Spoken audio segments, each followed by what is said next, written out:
ಸುತ್ತಮುತ್ತಲಿರುವ ನಡೆಯುತ್ತಿರುವ ಅನೇಕ ವಿಚಾರಗಳ ಬಗ್ಗೆ ವಾರ್ತೆಯನ್ನು ಓದಲು ಬರುತ್ತಿದ್ದಾರೆ ರಿಷಿಕಾ.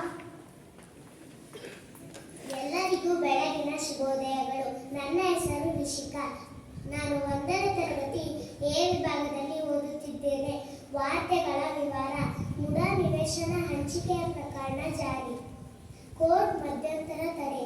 ಎಬಿವಿಪಿ 44ನೇ ದಕ್ಷಿಣ ಪ್ರಾಂತದ ಸಮ್ಮೇಳನ ಜನವರಿ 31ರಿಂದ ಪ್ರಾರಂಭ.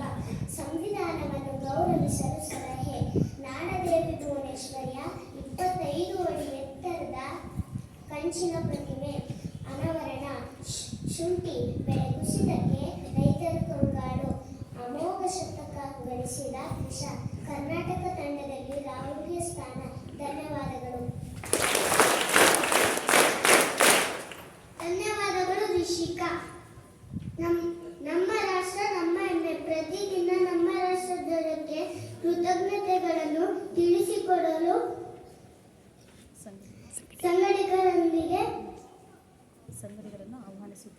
ಸಂಘಟಕರು ಆಹ್ವಾನಿಸುತ್ತಿದ್ದೇನೆ. ಶುಭ ದಿನ. ಧನ್ಯವಾದಗಳು.